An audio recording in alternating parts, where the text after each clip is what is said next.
Ng araw mga kapatid, kamusta po kayo? Naway na sa mabuti kayong kalagayan sa oras na ito.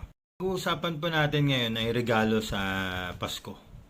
Ang itatakal ko dito hindi yung mga material things na usual natin natatanggap sa Pasko, kundi yung mga priceless gifts na maaari natin matanggap sa Pasko.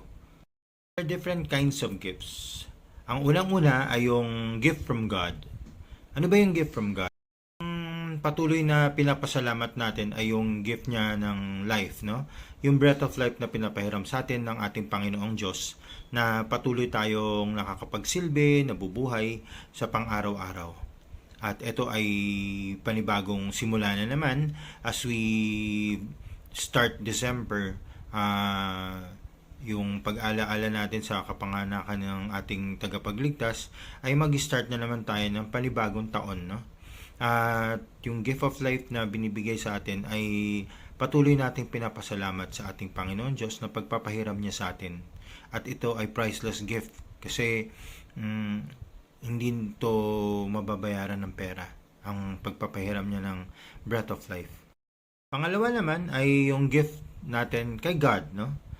To continue to follow His will sa parating na taon and to be used sa ministry. Patuloy tayong magamit sa ating ministeryo sa Children of Light na tayo ay mas maging better workers at maging better members ng Children of Light na isa nating binibigay pabalik sa ating Panginoon Diyos. Alam ko nalulugod at natutuwa ang ating Panginoon Diyos na gagawin natin ang will niya.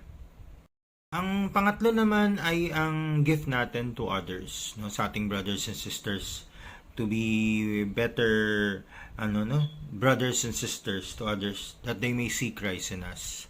Alam niyo po mga kapatid na ang laki ng ginagampanan ng mga workers natin na patuloy na nagpapakilala ng salita ng Diyos na through Children of Light. Kasi ito na naman, magsisimula na naman tayo ng bagong taon. We see to it na we become better workers, better preachers, or better brothers and sisters na patuloy na makita sa atin ang Panginoon Diyos sa ating mga galaw at sa ating mga sinasalita. Napakahalaga nito kasi ito ang inutos niya sa atin.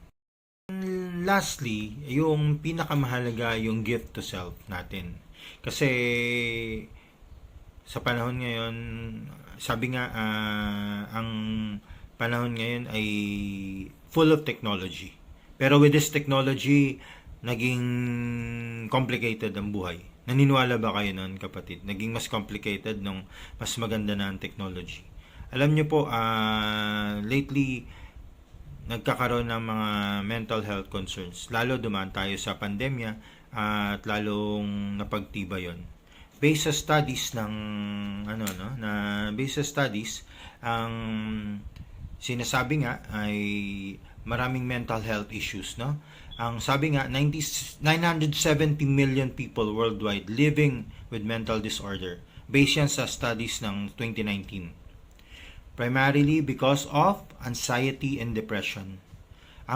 It translates to 1 in 3 women, isa sa 3 babae at isa sa 5 lalaki ang experiencing major depression in their lifetime. Ano ba ang mga nararanasan sa panahon ngayon? Anxiety disorders, depression, bipolar, and schizophrenia. Nakakagulat yung mga results na yan, no, sa panahon ngayon. Kaya it's better to have a love of ourselves as gift natin sa sarili natin. Kasi we are living in a stressful society right now. With all the technology, we want fast results and fast answers. Kaya minsan we get depressed, no? We get mental illness, no? It's good to have a community that we can rely on pagka mabigat ang nararamdaman natin. At may mga kasama tayong brothers and sisters who pray together with us at mga katuruan na who strengthens us in our faith, lalo din sa ating mental health. Napakahalaga na sa panahon ngayon mag-start tayo ng bagong taon na we get prepared physically, spiritually, and mentally.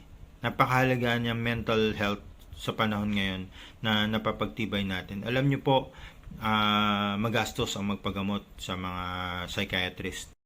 Pero with God as the greatest healer, naniniwala tayo because we are believers, we can be healed and we can be stronger the coming year, no, as we sa pag-alaala natin sa kapanganakan ni Kristo.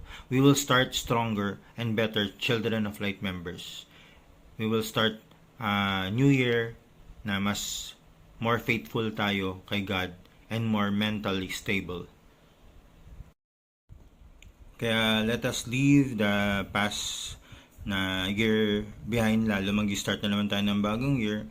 Kung may mga hindi naging magandang karanasan tayo this year, this 2024, we will be starting a new 2025 sa ng better year. Kasi ang isang Kristiyano ay we leave all the past behind and we will move as a better person, a better member, a better believer.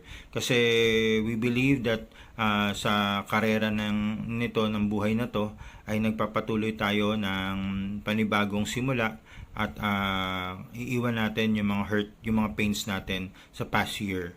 And we have God na kasama natin as we journey in this Christian life. Also, forgive ourselves kung may mga bagay na you blame yourself sa mga mistakes na yun. Yun ang isang malaking gift natin sa self natin, no? Yung forgiveness natin sa sarili natin. We stop blaming ourselves sa mga mistakes na yun.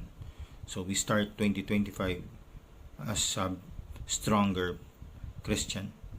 Yun, natapos na naman ang isang pag-aaral natin na salita ng Diyos at naway maging maganda ang parating na taon at ang ating pagsalubong sa kapanganakan ng ating Panginoong Jesucristo, na mas maging better person tayo and be a gift to others. Continue to be a gift to others and we strengthen our mental health, physically and spiritually. Patuloy po sa inyong katotohanan. God bless.